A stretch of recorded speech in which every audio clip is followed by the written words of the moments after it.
Olá, tudo bom? Eu sou o professor Fábio, professor de Geografia, e na nossa aula hoje a gente vai trabalhar um tema muito importante, muito presente nas provas aí, que são as fontes de energia.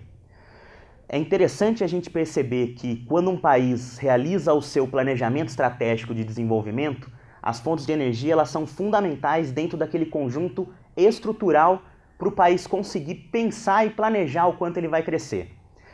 Quando a gente fala de crescimento, a gente pode estar falando de PIB, por exemplo, a gente está falando de produção, de consumo, de investimentos.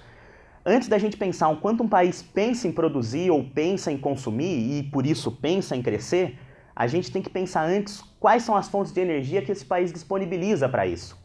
Um país que fornece boas fontes de energia em preço, em qualidade, ambientalmente mais interessantes, são países que acabam atraindo investimentos. Por trás de cada produção, de cada consumo, existe uma matriz energética que está sendo utilizada. Por isso as fontes de energia são tão importantes, são tão estratégicas para o planejamento dos países. E as fontes de energia, elas costumam ser divididas em dois grandes grupos, fáceis da gente identificar.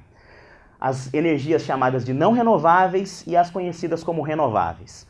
As matrizes energéticas chamadas de não renováveis são aquelas que demandam um grande período de tempo para existir, para se formar, e que depois que a gente utiliza, ela não está disponível para ser reutilizada novamente.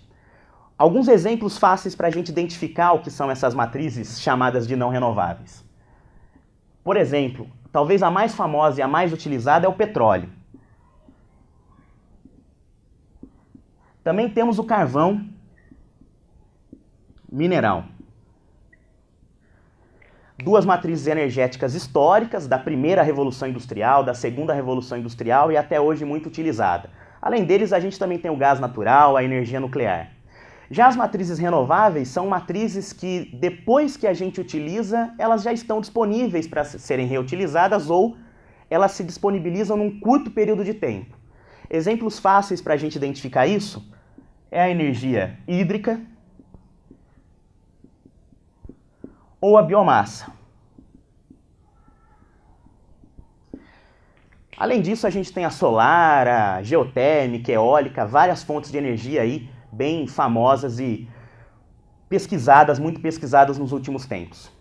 Ambientalmente, as matrizes energéticas renováveis são mais interessantes, pensando que elas diminuem o impacto dos gases do efeito estufa, por exemplo, elas diminuem a poluição nas cidades e elas estão aí para serem utilizadas e reutilizadas por um grande período de tempo. Portanto, as pesquisas em energias renováveis vêm crescendo muito nos últimos anos. Porém, apesar disso, se a gente analisar nesse quadro aqui, a gente tem a distribuição das matrizes energéticas no mundo e no Brasil. No planeta, embora ambientalmente mais interessantes, as matrizes renováveis respondem apenas por 13,2% da energia total, enquanto as não renováveis por 86,8%.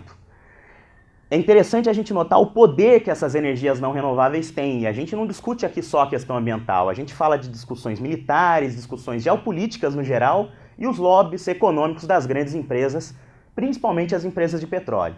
E é muito interessante a gente ver o papel do Brasil nisso. O nosso país, apesar de ter a maior parte da sua matriz energética de fontes não renováveis, 55,9%, é um país que tem uma grande parcela de matrizes renováveis, 44,1%. Interessante a gente perceber como esse número é um destaque em relação ao resto do planeta.